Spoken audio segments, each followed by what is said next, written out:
All right, Colleen, are we good to start? Yes. All right. Good morning, good afternoon, good evening, everybody. Thank you so much for joining our side session on ensuring high-income countries achieve water and sanitation for all by 2030. My name is Katie Mattis. I'm a graduate student at the University of Colorado Boulder, and I'm also a research associate at the Alaska Native Tribal Health Consortium.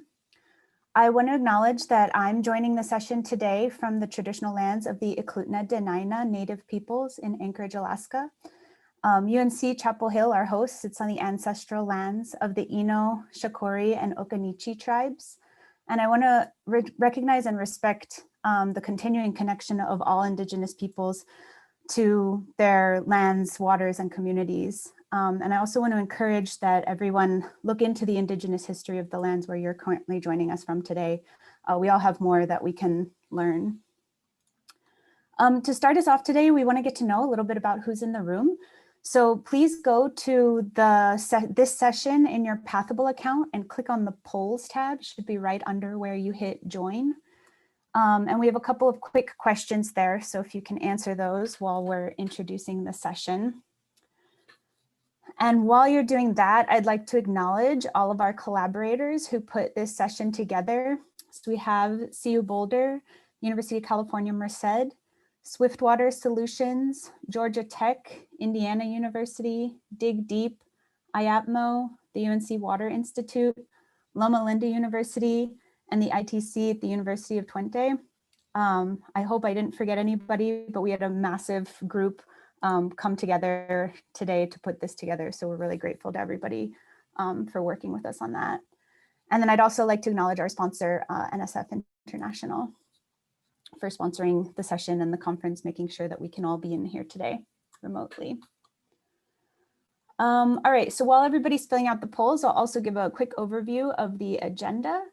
So we want to start off with a couple of lightning talks from community members and people who can kind of tell the story of what it's like to get left behind or what some of the challenges are for people being left behind in high income countries on SDG 6.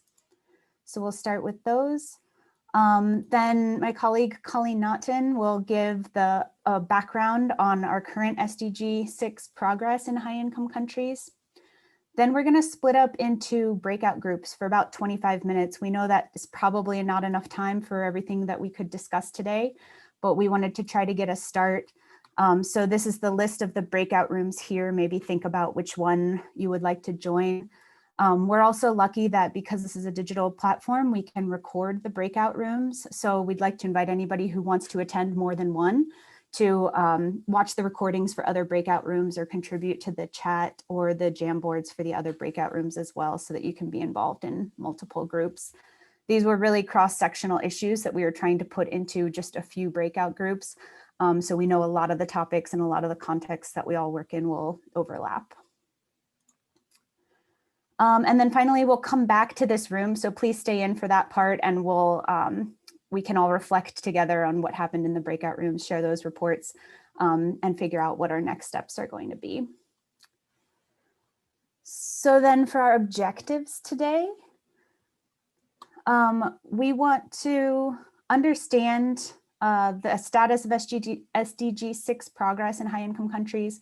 And we also want to convene this professional network of experts, all of you who are in the room right now, and use that network to identify data gaps, actions and policies and other solutions to improve access for the communities that are still left behind. Then in terms of outcomes, we expect to be able to summarize our problems, solutions, and priorities into a white paper on achieving SDG 6 in high income countries. And we also want to, again, continue to create this network where we can continue the conversation at future events and through our Slack channel. So if you're on Slack or if you're interested in getting onto Slack, there's some information there. You can also reach out to us and we can add you to that network for conversations moving forward. All right, so I think we're gonna jump into our first lightning speaker. So first we have Cecelia Brooks, who's a Samakwan Mikiju, or a water grandmother with the Canadian Rivers Institute. She is also Director of Indigenous Knowledge for the Mi'kmaq Chiefs of New Brunswick. And thank you so much to Clarissa Brocklehurst for bringing Cecelia to our session today by video.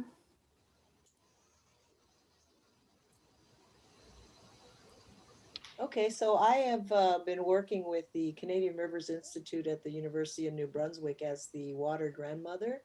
In our language, we call it the Samaguan Nukumus, and it means basically water grandmother. And my role there is to bring about water awareness all around Canada, and especially the issues that First Nations people are having with water and sanitation issues. Overall, in Canada right now, we have over 100 boil water alerts. We have approximately 632 communities. 20% at least of the population does not have clean drinking water. And the challenge there is that, one, because we have the Indian Act that was brought about after the colonization of Canada, the Indigenous people, quite frankly, I mean, we got water from our streams, from our springs, and now we've been sequestered onto reserve lands that don't necessarily have access to those natural water sources. So we have no access to the water, and the government of Canada, again, through the Indian Act, is responsible for those things. However, they have failed to manage that well, and so we still have those issues in the communities. Prime Minister Justin Trudeau had promised that we would have address this issue of clean water by 2021, but not much has really moved on this. And I don't know what they're going to do because that's just around the corner.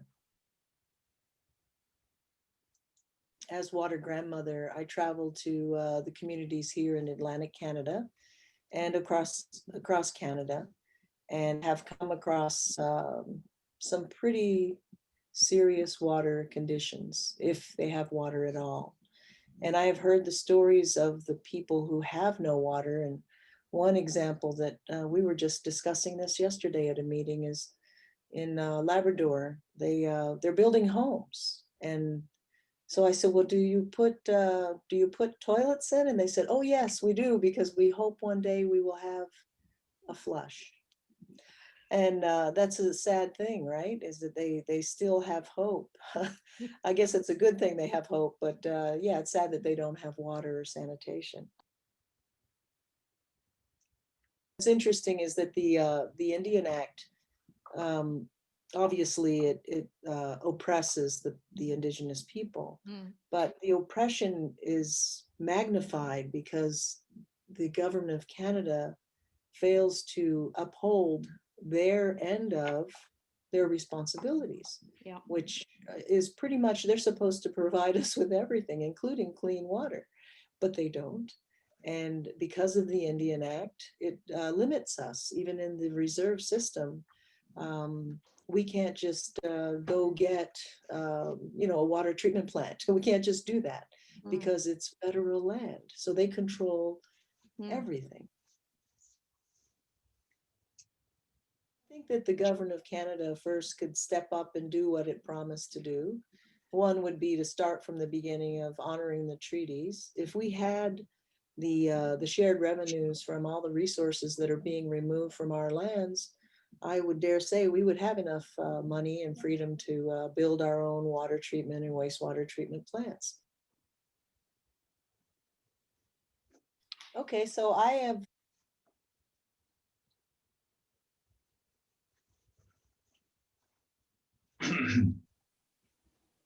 All right, thank you so much, Cecelia, for sending us that message. This was just an excerpt of some of the information that Cecelia shared and some of her story. So we'll be posting the full-length video in our chat so that you can see that later on if you're interested. Next, I'd like to introduce Jennifer Newby, who's a resident of the Iron Gate community in Apex, North Carolina. Her community was excluded from water supply services provided to the surrounding white communities. And thank you to Jackie McDonald Gibson and her students, including April Descos, who assisted with the campaign to persuade the city to annex Iron Gate so they could get water services, and for bringing Jennifer to our session today by video.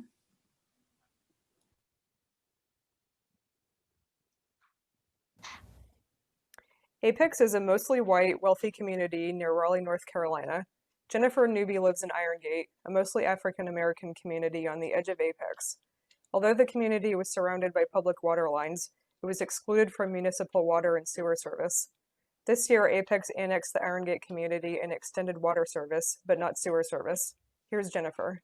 So for us, we had a great number of challenges with our filtration system underneath our house that got the sediment out of our water that was needing to be changed on a weekly or bi-weekly basis, depending on how much water was in the ground.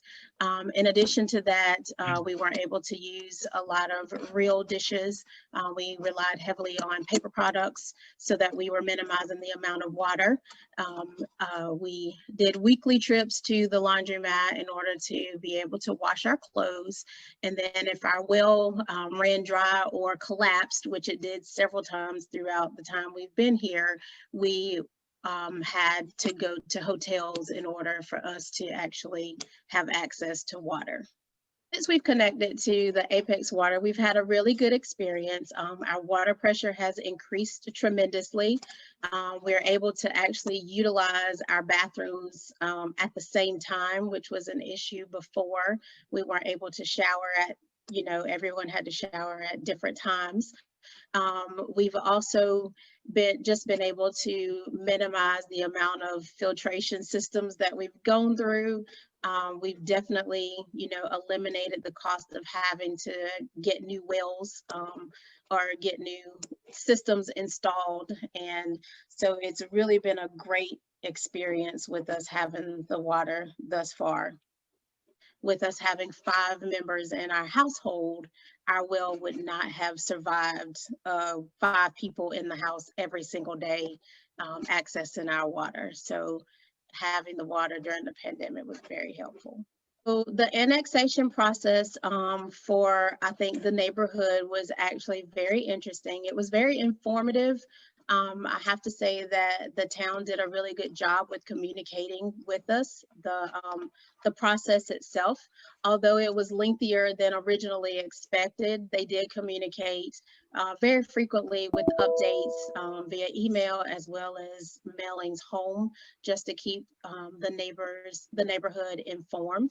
It was costly, more costly than any of us had anticipated. So that was kind of a financial strain on a lot of the families, but it was the sacrifice of a financial strain as opposed to not having satisfactory water conditions.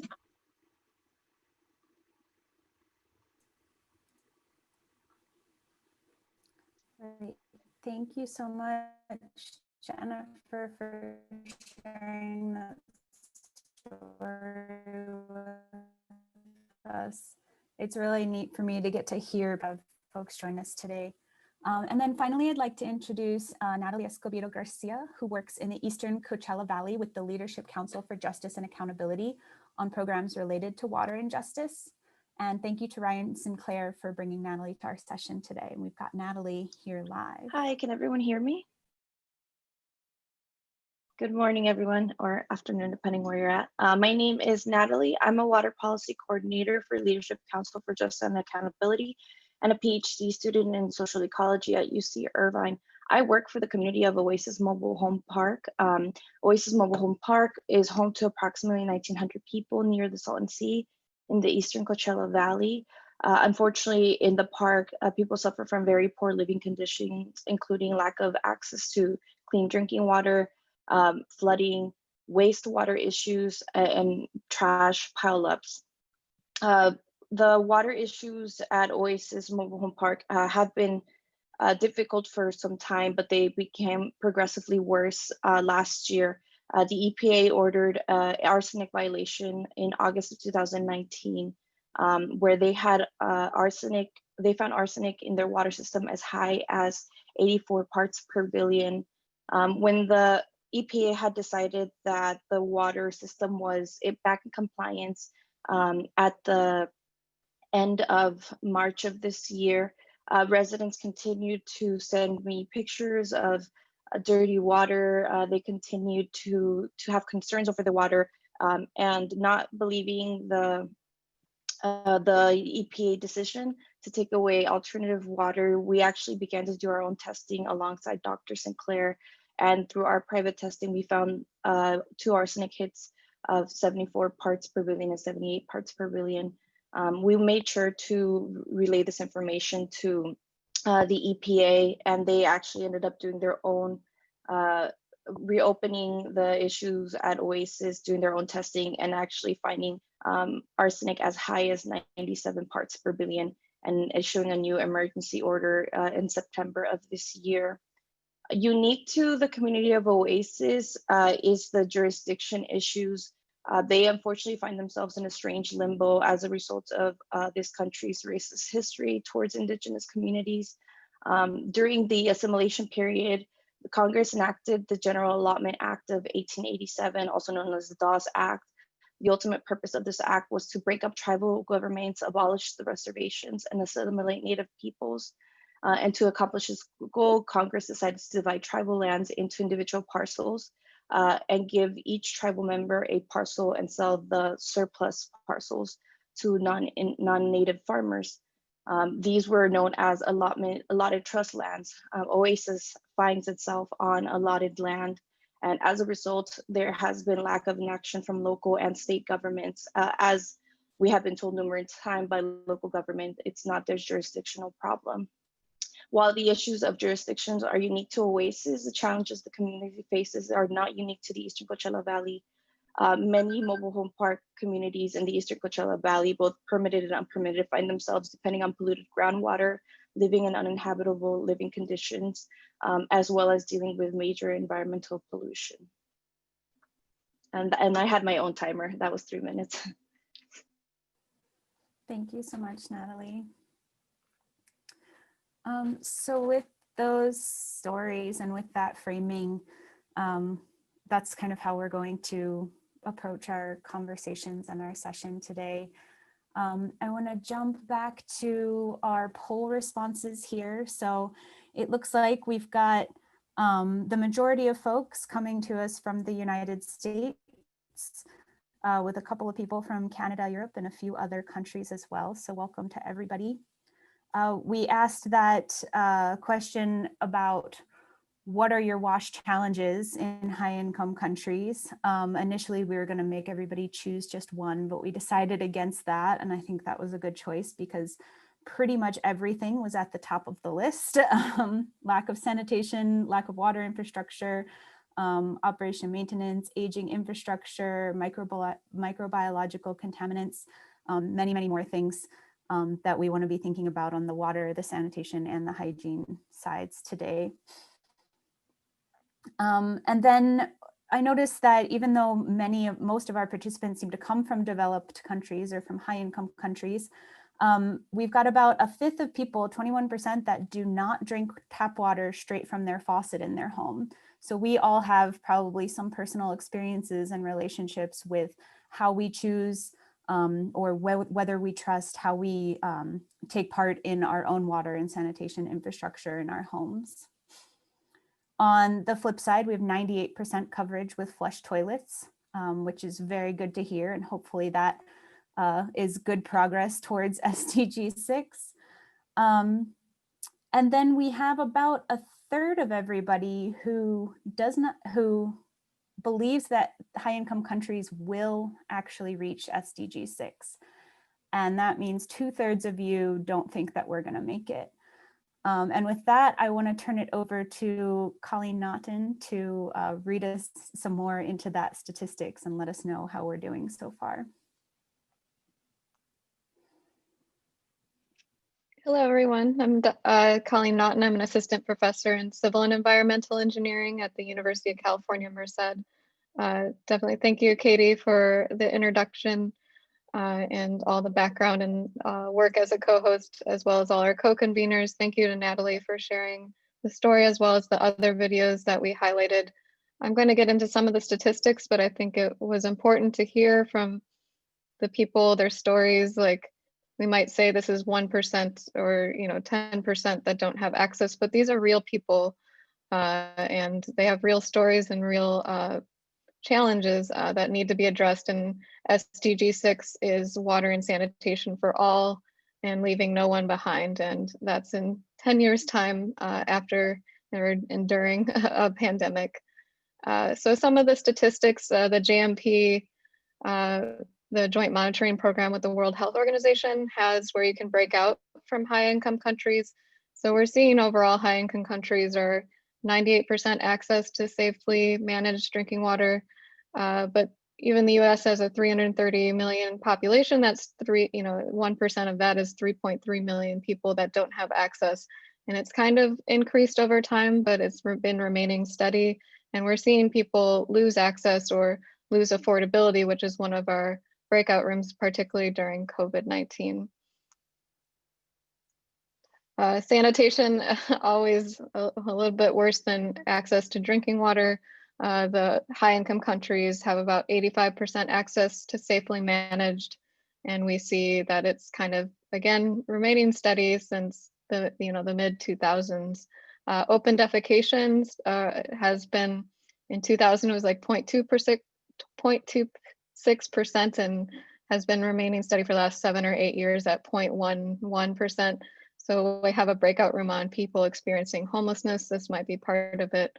And of course, some of the issues highlighted in the videos. There's this rural to urban gap. That's why we also have breakout rooms between rural and urban and peri-urban issues. As you see, there's less access on the left, rural versus urban. And if we had more disaggregated statistics, we'd see the differences between Indigenous populations, Black, Hispanic, other minority groups.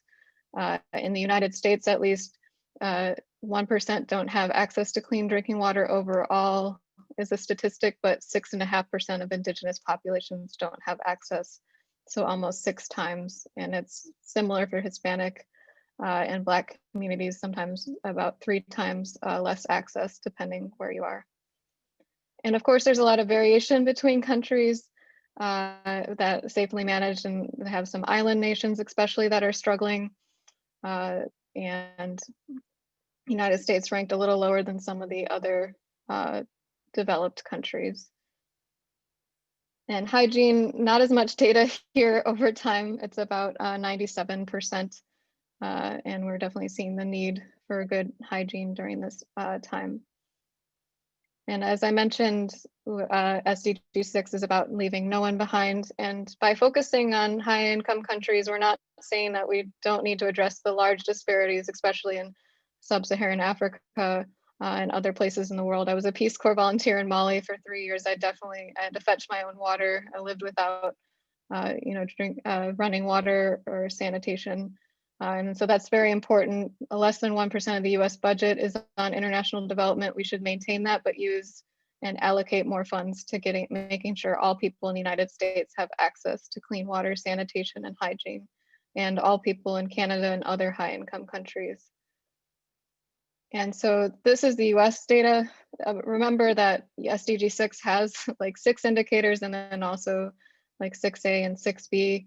And there's just not as much data reported, and especially in the Western United States and parts of other developed countries, we have groundwater overdrafts, transboundary issues, so definitely not meeting those indicators.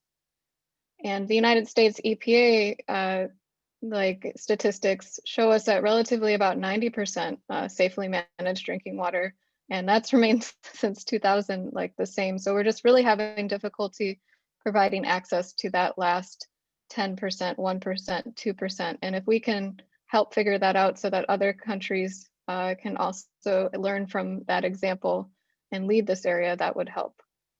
But the JMP reports that we have 99% or 100% access at times. If you go more into the data, it's a little less.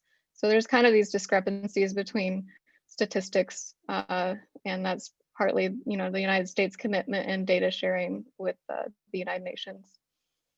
And like same here, there's a lot of lack of data with hygiene, and just 10 years from 2030, as of course a researcher, I emphasize the need to data, like what gets measured gets done, and we need to make sure we're measuring particularly the marginalized people and making and setting benchmarks, next steps, and making a plan for how we're going to get there. And so I don't want to take up too much time. Dietz and Meehan have, the United States has 50 states. So Alaska and other parts are particularly disadvantaged with access to plumbing. They go into looking at minority communities and hotspots with Indigenous, Hispanic, and Black, which we see some issues in the southern United States, the western the United States. And so hopefully that gives you a brief preview. I saw that 2/3 said they don't think we're going to meet SDG 6. I know the statistics might not look too good, but we can get there. As a global community and as developed countries, we can get there if we set our minds to it and we make a plan. And part of that's why we're trying to convene this side session, to create that network to help and coordinate, because a lot of us are doing great work and we need to share experiences and push for this change. So thank you again for joining us. We'd like to get into the breakout rooms. So I know there's a bit of choice here, but you'll be able to contribute afterwards on the Slack group to hopefully the white paper and the outcomes. And so just you can open 2 tabs if you want with the main session and the breakout rooms. It's at the bottom of our session, so you can choose. We will be coming back, so heading back around 8:20, please, at 8:20 PST, so 11:20 EDT. Try to head back so we can save the last 15 minutes for reflections and next steps. So hopefully you can get back in there, and we'll see you back here at the end of the hour for a readout.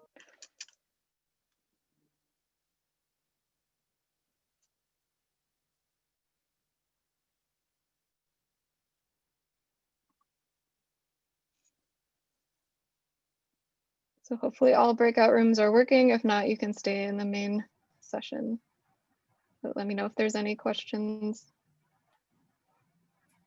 Looks like all breakout rooms are already open. Okay. Lane, I'm going to room 6, but it's telling me that I'll have to end this meeting. I'm just not able to figure out how to stay in both of them. Yes. You do close this meeting, and then you'll have to open a new one. And then when you come back, you'll have to open a third window. Great, thank you. Is everyone hopefully able to go back into Pathable, how you kind of join the session, but go to the bottom and join the breakout room?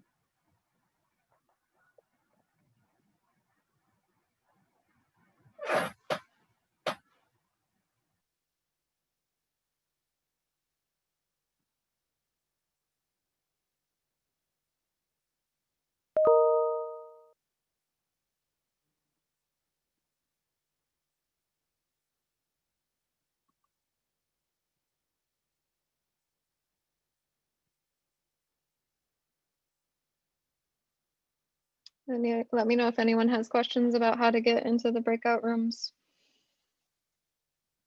Yeah, I'm lost. Can you hear me? Yeah. So I leave this meeting. I had trouble today. I had no trouble yesterday. I leave this meeting and then what? Yeah, so you go back into the Pathable program. I'll pull up Pathable on here to show you. Packable. I can't go back. Pathable. Yeah, you just go back to your web browser Pathable. where you logged into this particular meeting. Yeah. Yeah, I did. I just went back to it. Yeah, Colleen's got it up there. And then Yeah, so if you go to like my agenda, yeah, that'll work. Okay. And then so we're live here, but you can scroll down and then you can join one of these groups. Oh, I see. So I can even scroll down from this meeting screen. Okay, I'll just go back to my own agenda. But you do have to you do have to disconnect from this call. Yeah. Okay. You have to keep scrolling. Yes. Is anyone else having issues?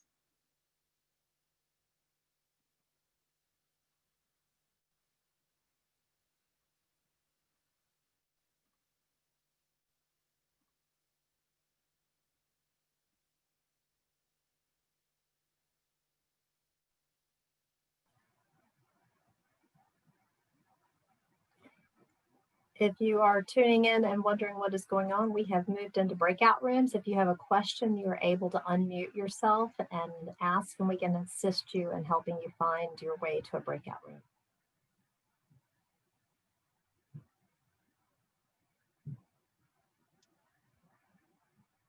Yeah, we will be back in this main room at 10:30 ET. Or everything's in PDT on my calendar. Someone has a question. I have Yeah. a question. I can't see how to connect to room 6. I want to get into room 6, and I can see there all these 6 rooms are live, but there's no way I can get into the room. Yeah, so you'll have to go through you'll have to leave this meeting, go back through the Pathable platform, and then you should be able to click on this one and then join the meeting. Well, when I when I left the meeting, it put me back onto the Zoom website. So how do I leave? How do I leave the room? How do I leave the meeting? If you go to the bottom and hit end of this call and then go back onto the Pathable site, scroll down to the bottom of the page, the page that Colleen has showing. When you Okay. click on the room, it should open a new tab. And when you open that new tab, there should be a button to join that room. Thanks very much. I'll try. Okay. Anybody else having any issues?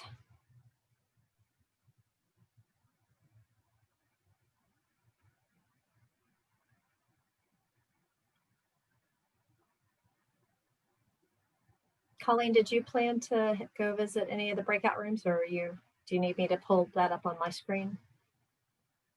Yeah, I was just seeing if there's anyone else that needed help, but yeah, maybe if you can hold the screen so people know if they join late. Okay. See how people are doing. Thanks for all your help. All right. Anybody who's just joining and wondering what's going on, we are in breakout rooms right now, and we'll be in breakout rooms for about another 20 minutes, and I can direct you how to get there. The page where you joined from the conference website, where you joined this session, is showing on my screen right now, and you click the join button to get to this meeting. If you want to join a breakout room, you'll need to close this Zoom call. Return to the page where you joined and scroll down. At the bottom of the page, you will see 6 breakout rooms. If you click on one of those rooms, breakout room in that way.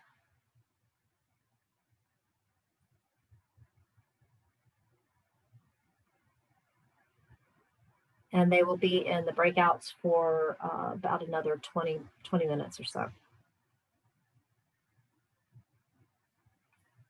If you have a question, you should be able to unmute yourself to ask. And if you find you cannot unmute yourself, do the raise hands, and I can manually, I think I can invite you to unmute if you have questions.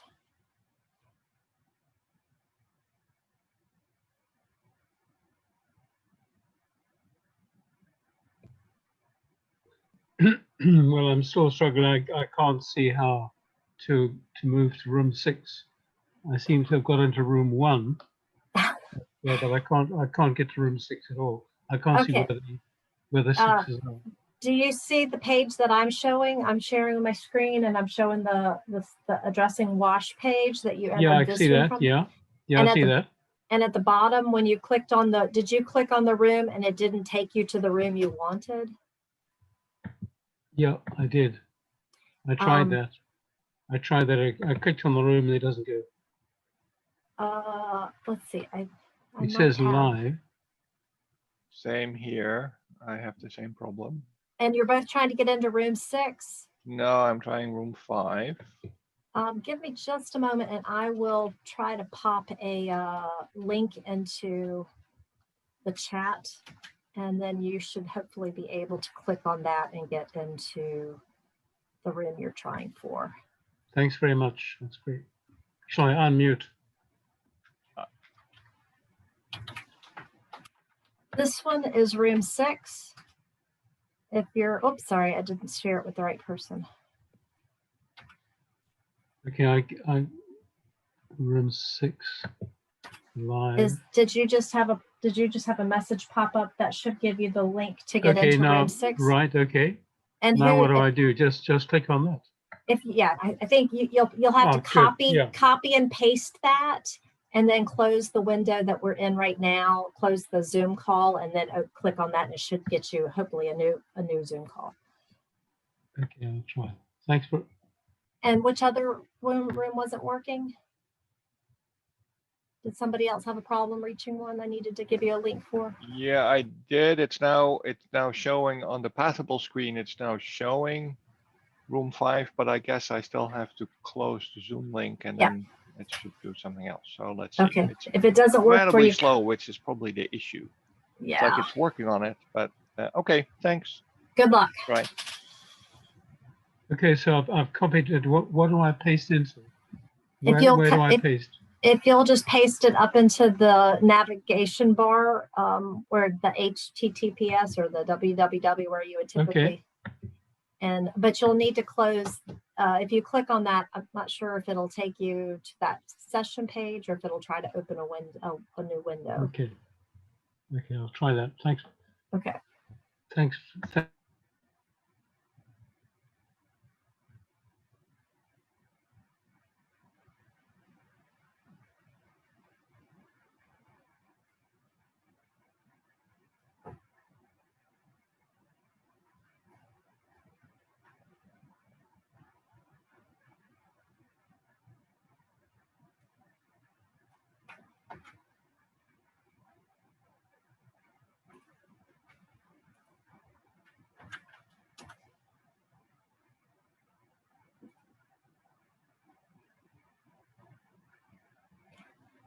I think, Jeffrey, you'll need to disconnect from this Zoom call before that link will work. I'm seeing you've returned. I'm guessing that means your link. You need a link. Yeah, and I've pasted I've copied the link, but I can't seem to get out of where I am at the moment. So I leave. Okay, let me try again. Leave me.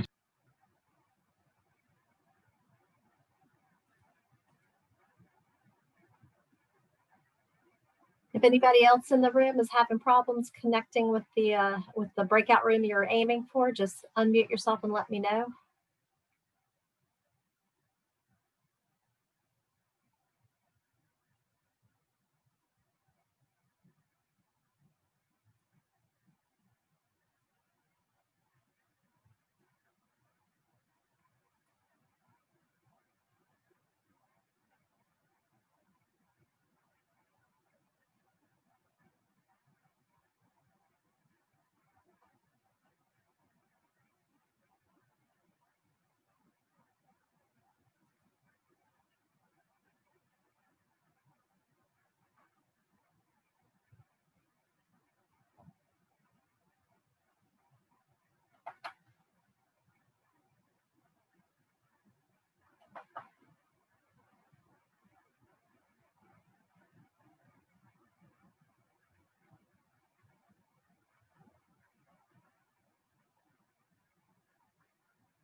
If you are just coming into the meeting room and wondering what is going on, we are in breakout rooms at this time. And if you need assistance locating the breakout rooms, they are at the bottom of the page where you joined this session from. You would need to close this Zoom call, return to the conference site, the page, scroll down and select the breakout room you wish to join. When you click on the room, it should open a new tab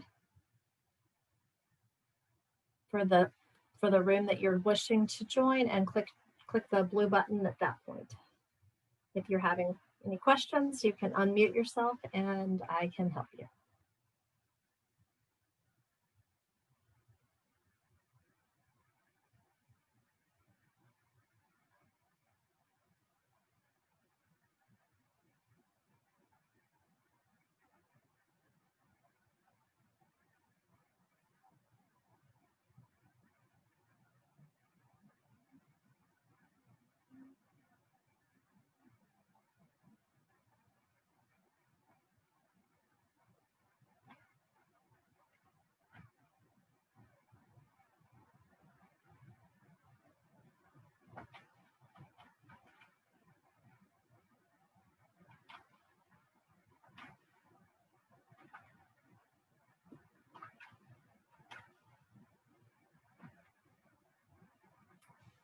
Hi, if you are just joining this session and wondering why it is quiet in here, we have actually transitioned into the breakout rooms. The breakout rooms are located at the bottom of the page you joined this session from. If you return to the Addressing WaSH page and scroll down, you'll see the breakout rooms at the bottom. Close this Zoom call, click on whichever breakout room you're interested in joining, and when that page opens up, click the join button. Elizabeth, I'm not seeing the breakout room options from the main page.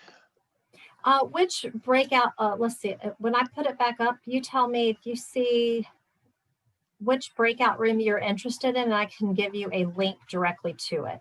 Okay, I'm interested in the indigenous populations, and that is not, your breakout room matrix is not showing up at the bottom of the page. Okay, and I will pop into the chat. You'll need to copy and paste this into your navigation bar and close this call. And when you click on that, it should give you a message to open a new Zoom window, and that should take you right into it. Thank you. You're welcome.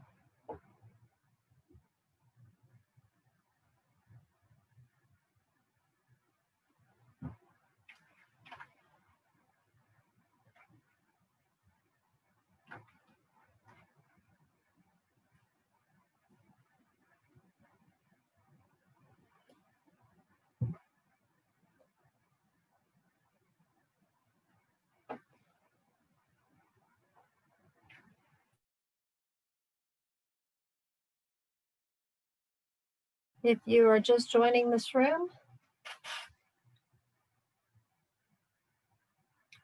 if you are just joining and you're wondering why it is so quiet in here, we have actually transitioned into the breakout rooms, and I can assist you in locating which breakout room to head to, or if you are having problems getting into a breakout room, you can unmute yourself and I can give you some assistance.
Hi, if you're just joining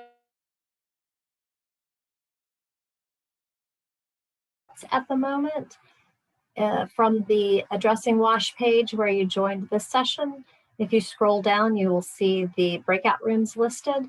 If you close out of this Zoom call and click on one of those rooms, wait for a new page to open and click the join button to enter the breakout room you're interested in.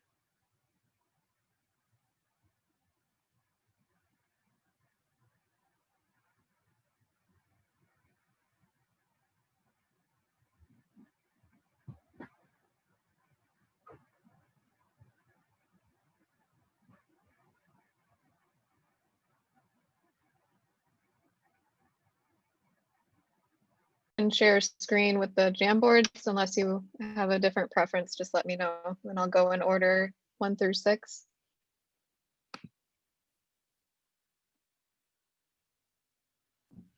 Hey, Katie, how's it going? Great. Yeah, we can go ahead and start if you want, or do you want to wait?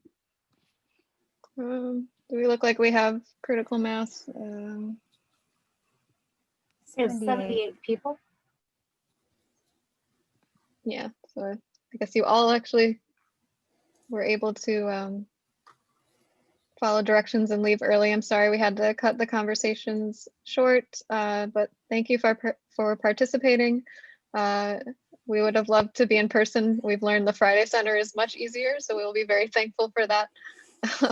Hopefully, inshallah, next year.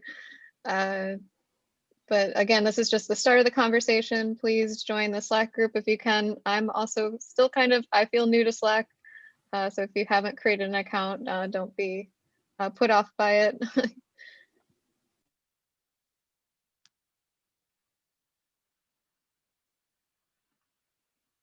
All right, so we'll do reflections and next steps. We'll go, each of the breakout hosts will be able to give like a quick 1-minute flash talk of what happened in their breakout room. And then we'll just talk a little bit overview of our objectives, outcomes, and next steps. So I will share the Jamboard.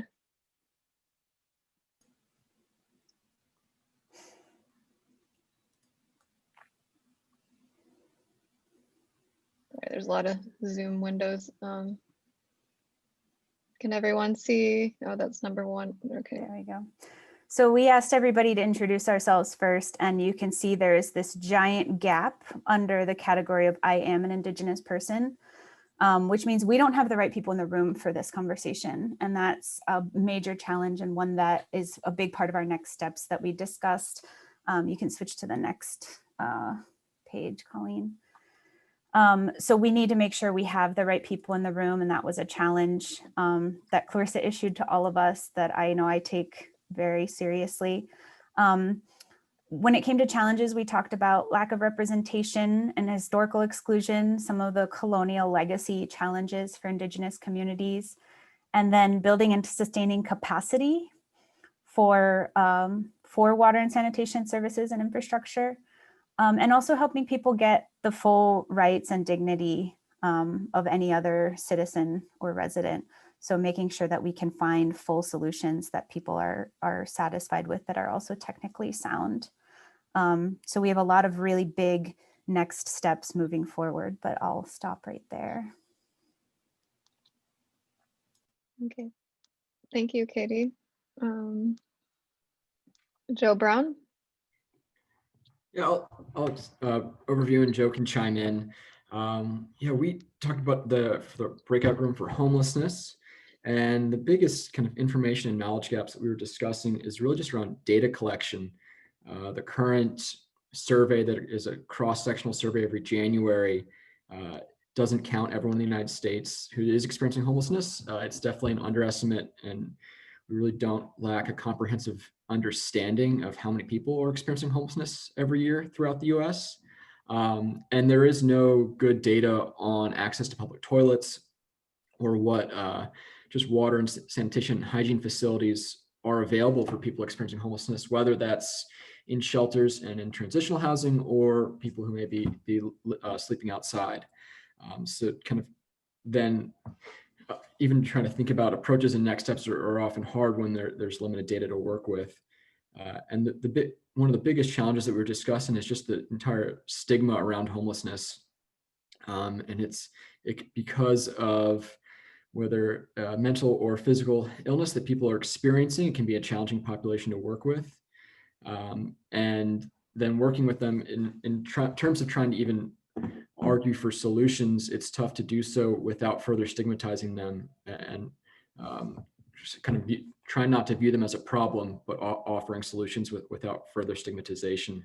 So some of the things we talked about was arguing as a public health framework for everyone, harm reduction approach, and arguing just an overall investment in infrastructure to make sure that not just people experiencing homelessness, but everyone has access to public toilets and sanitation in public spaces.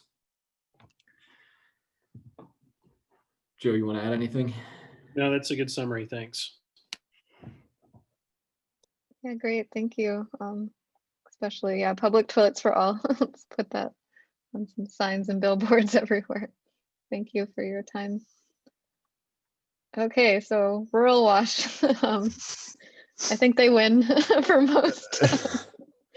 Well, all the results aren't formally in, but we did have an overwhelming response to this topic, and some really good participation and themes cutting across the knowledge gaps, challenges, and approaches. Some of the highlights: lack of information on funding resources or lack of availability of funding for rural WaSH projects, and that bled into challenges, and then also approaches and next steps in creating more policy and better funding mechanisms to help in rural WaSH situations, especially in decentralized infrastructure. Let's see, lack of information about the consequences of WaSH access, and I think that this is something that came up in some of the sticky notes, is just how COVID has kind of pulled the mask off of what access to water, sanitation, hygiene actually means for the population. Let's see, lack of information on properly maintaining systems is definitely a big knowledge gap, and the regulations and policies that don't necessarily fit this range of systems and how that information is disaggregated from state to local and county authorities, and how difficult it can be to actually regulate systems equally across large and small scale. Let's see, lack of technical knowledge was a big one. And that challenge is evident in the skilled labor workforce that is generally lacking in rural communities to maintain those systems and run those systems. And then just some kind of, closing approaches and next steps is need more funding. Resiliency was a big theme, especially in light of the natural disasters and forest fires happening out here in the West. There needs to be better investment in decentralized and off-grid systems, and really better data collection to frame the problem. And also, part of this, and I think we were all talking about it, is the convenings to create a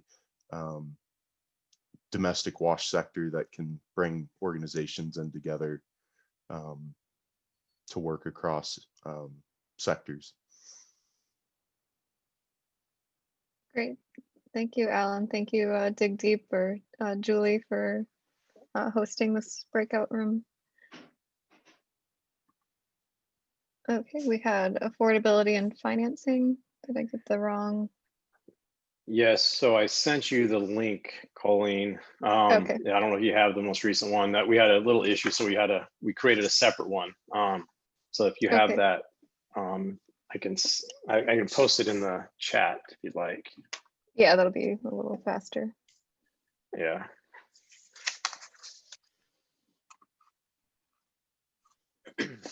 So one of the areas that we've come across, and we had actually a very robust discussion, and we tried to limit some of the engagement on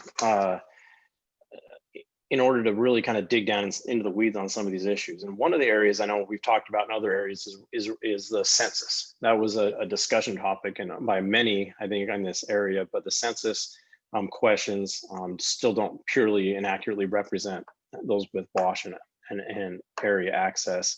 So that was one that for data gaps was a big one for us. One that was brought up that I thought was very neat, especially for wealthy areas, is just pure kind of ignorance on the issue. The fact is people don't associate, high income countries with this issue. So the ignorance of not even knowing that this is an issue within very large communities and populations in the United States or other wealthy areas around the world. It's just people don't even look at it. They don't even think twice about it. They don't even look at addressing it. So because there's not any eyes on it, no one's focusing on it. One area that I thought was a good input that was raised was the utilities don't track, or if they do, they don't share the information on, what are the numbers of people who aren't able to afford to pay their water bills, who are not, of course it's confidential. You don't want to share someone who can't pay, but generally, does it 20%, 10%, 50% in a certain geographical area who have trouble paying their water bills or their other associated bills? So we don't know, based upon those information, what areas are really predominantly being affected by this, because that's not being shared. So, and then another one is that was raised, I think there hasn't been, there's very few, WaSH champions for, some of the wealthier or high income areas. There's WaSH champions for developing countries all over the area, all over the world. But when it comes to, this area, one of the participants said that that there's only a handful of organizations focusing on this, and the big people who are spending the billions and hundreds of millions of dollars are not focusing on these areas. So it doesn't put that magnifying glass there. So some of the problems that were addressed, is geographical. The traditional systems just don't work in some areas. It's not a one size fits all approach. In various areas, it's gonna be very different. So you just can't say, oh, let's get everyone hooked up to the wastewater services, or let's give everyone a septic system, because that's just not gonna be a functional area in some areas due to climate, due to ground seepage and ground absorption and things like that. One of the other problems we're seeing is it becomes a perpetual issue is access to education, where people don't have access to water and sanitation issues. They don't have access to education. They stay home. They don't participate in education, and it becomes a cycle. One of the areas that we found was raised as a problem kind of between data gaps and problems is, the barriers to survey. So how many of these people even in the survey are actually getting the survey? If you live, 2 hours down a road by yourself, are you actually filling out these surveys and getting the information back? And then one of the problems is the lack of coordination among WaSH, just in general across in these areas. Are the state agencies talking to the federal agencies? Are the state agencies talking to each other? Are people coordinating these areas at all? So one of the solutions, we won't go into all of them, but I'll just touch on a couple, is, innovative solutions is a big one. That was, and also finding what are some of the problems that are causing, the systemic problems that are causing affordability issues or access issues, and addressing those. Another one is, and one of the big one we talked about for a little while, is research and funding needed. How many, you hear a lot of academic studies on, research in Africa, research in developing countries, but how much research and funding is being done into, US based or just other high income country WaSH or lack of WaSH initiatives. So that's really high level. I won't go into everything, but it was a great robust discussion. Oh, great. Yeah, thank you, Dane. Learning a lot already from all these jam boards and breakout rooms. Definitely, hopefully we can all be champions as well that are needed for this issue. Okay, so Carmen, you said you sent me another link. Thank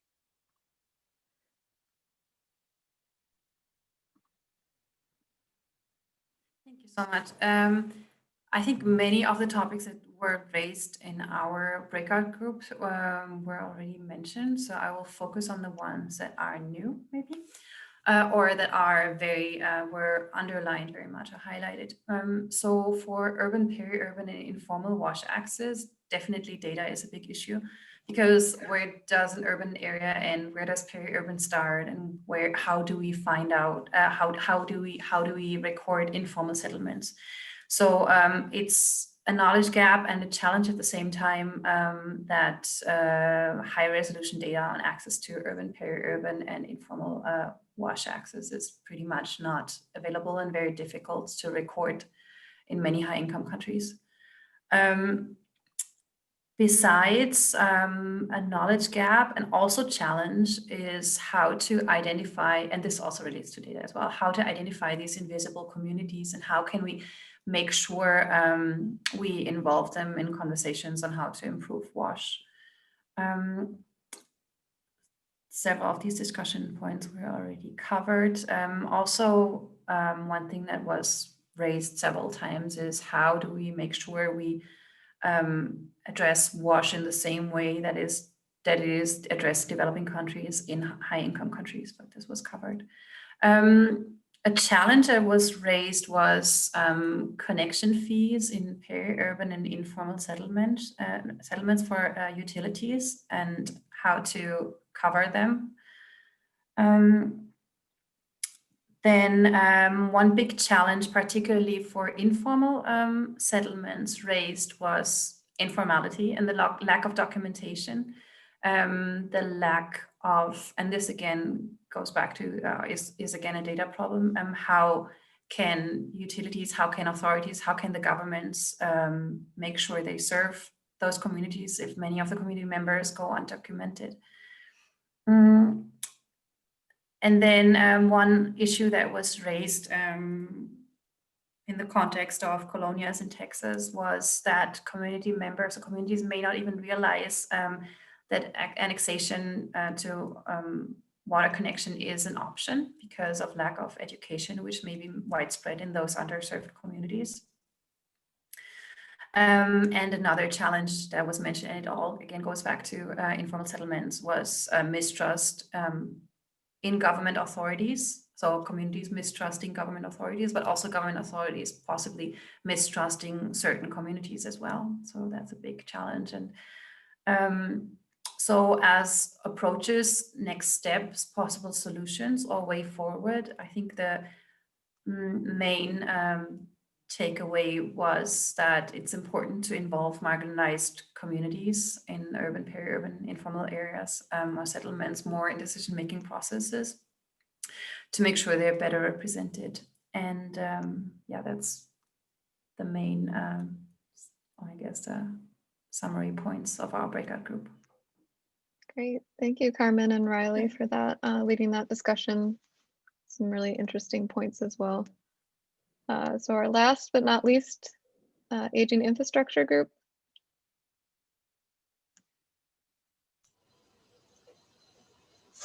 Ryan, are you here? Or someone from the group? I'm here. Hi. Hey, so you know, we started out kind of assessing if everyone grew up in urban or rural areas, and we had a kind of a mix of people growing up in different parts of the world, and rural and urban, and having different ideas about that. And so we split it up at first, or I split it up into rural and urban, but it really came out to, of course, water and sanitation. And so we ended up talking about lead in pipes and sewer and septic tanks a lot, and had a pretty good discussion about that. And in the challenges, I think the main challenges were, of course, the lead in the pipes, and that oftentimes the disadvantaged communities are in the city centers, and that sometimes the utilities don't get the tax revenue that they need to maintain the infrastructure because of the lower housing values and lower property values in the city centers. And so the shrinking city centers and expanding suburban areas is an overall problem.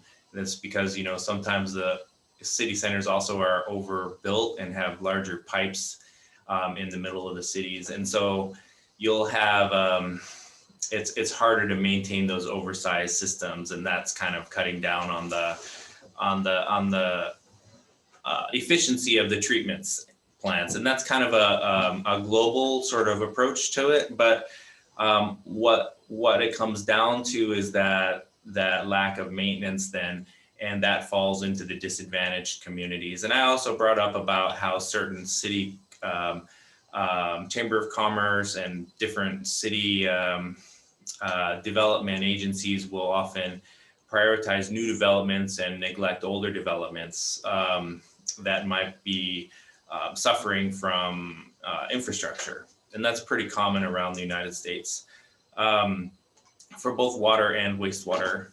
And so as far as solutions go, really, there was somebody there from the Water Board in California, and and we had someone talk about water conservation as well. But really, there's rezoning, as a potential solution, updating building regulations coming up, and some of this as far as addressing the problem when it manifests in premise plumbing, and then we talked a lot about different ways that water conservation can actually add to building in better drinking water access to people in both urban and rural areas. Because when you have too much water going and being provided, then you have to maintain a larger system, and that's overall more expensive to produce more water than you need. So just in general, having low flush toilets and having volume control, having better metering at individual houses for the premise plumbing, and also have better policies that will allow for more alternative water sources to be used for our water reuse. So that's kind of like our broad approach to aging infrastructure. I mean, it's a huge topic, of course, because all of infrastructure is aging in both rural and urban areas in the United States, and so that's how we tackled it. Great, thank you, Ryan. And you can see like there's a lot of overlap and synergies between the breakout groups. It was difficult to select them, but even some redundancy is good, and to have these discussions. So thank you, Ryan, for leading that group and all the work you do in California, as we saw with Natalie getting water testing. So I know we have 5 minutes before we'll be kicked out, or it's not the same as a last call, but I just want to thank everyone for their time, and all our co-conveners. I will bring them up, and we'll talk a little bit about next steps. Sorry about that. While you're doing that, Colleen, I just want to mention somebody asked in the chat if we can disseminate the results from the jam boards, and we'll definitely try to do that in addition to some of the longer haul products we're hoping to put together from this. Yeah, definitely. I'm very active on Twitter, so I'll try to tweet some screenshots, but we'll definitely save those and disseminate those. They're already in the additional docs, but I think I have to update some links. So again, yeah, this is just the beginning of the discussion. If you want to join the Slack, or you can message Katie or I can put my email address in the chat after this. And usually as a professor, you kind of go back to what your objectives are at the end, or try to. You don't always get there, but hopefully you're able to achieve some of these objectives to understand the current status, start this network. We definitely talked a lot about data gaps, and it was a lot of great solutions I hadn't heard about and learned from everyone. So thank you. And similarities and differences in WaSH challenges between developed and developing countries seem to be discussed a lot too. So outcomes, this is also next steps. We will develop a white paper based on this meeting or the side session, and we're trying to establish this like domestic WaSH network, and hope like you can all stay involved. And so, yeah, again, thank you to everyone. This moving to the virtual format it was great that we could combine two of our side session proposals to create this bigger network. As you see, moving online has its challenges and takes a bit more preparation. So I really appreciate everyone's time, and for all of our attendees and our sponsor, NSF International. Katie, is there any parting words you also wanted to share? I think we'll be in touch through Slack about the creating that conference paper and next steps moving forward. Thank you to Riley Mulhern for being the charge on the conference paper, and we'll try to get updates through there. So if there's other ways that you want to communicate with us that are easier for you, please reach out. I can put my email in the chat and we can make sure that you stay connected.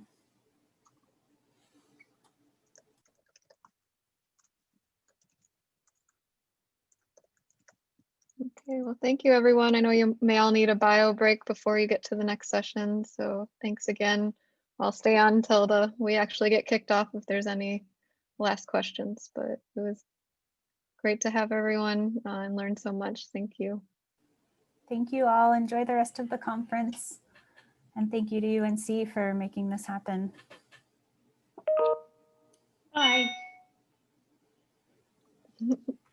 Hi, Clarissa. You had... Oh, bye. She said bye. Hey, Colleen. Yeah. Hey, we had some poll results. Are you going to have access to those from the session, or should I print them off and send them to you separately? From like, The yeah, rural. within the Pathable, or you had rural, you had your Yeah. separate poll? Yeah, Yeah, we if you could created send them one separate. related. Okay, great. On that note, Well, that's- Colleen, do you know this chat is not going anywhere, right? For the next few days, we have some time to poll people, send the poll results and everything. Yeah, the Pathable chat, but the Zoom chat will go away. Yeah, that's what I mean, the Pathable chat. Thanks. Yeah, we should probably like download and then also like make a copy of the Jamboards in case people, since now people have access, that they don't change. Right, that's what I was actually thinking of doing today. If you No, don't. yeah. Yeah. Thanks, Riley, for taking the, I'll definitely contribute a lot, so you won't be alone, but thanks for taking the lead on that paper. For our organizers, we're going to get kicked off in a second here. So we'll touch base by email and try to coordinate a debrief and next steps among us. Good. Great job, everybody. Thank you so much. Yeah, it's great.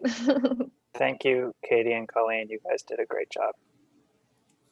Couldn't have done it without all of you. So thanks for bearing with us with all the emails and technical difficulties. No, it went perfect. I think it was okay. Good. Yeah. Thanks, everybody. Take care.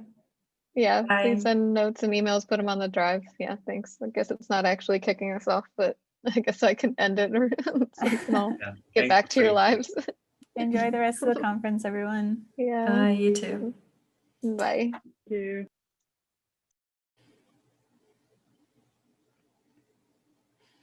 Katie, you're good? Yeah, good. See you. Internet back to working. I'm hotspotting from my cell phone, so we'll see. My first challenge, like in 9 months, was yesterday morning, and I was like, oh boy, who else is up at 5? But apparently enough people to use up the bandwidth. I guess you're not usually up that early, so you don't know. Yeah, it worked out though. Clarissa was able to screenshot and WhatsApp me the poll results. So that was my big challenge. Is I couldn't get the polls to load on Pathable. Yeah, sorry I couldn't respond to you. Screen sharing makes chat, and I didn't want to have my mouse going crazy or like mess up with the slides. I figured it was hard, so yeah, it worked out. No problem. Well, thanks so much. Yeah, we'll definitely debrief after people get some time to relax or get through this conference. So. Yeah, sounds great. All right, see everybody later. Yeah, bye.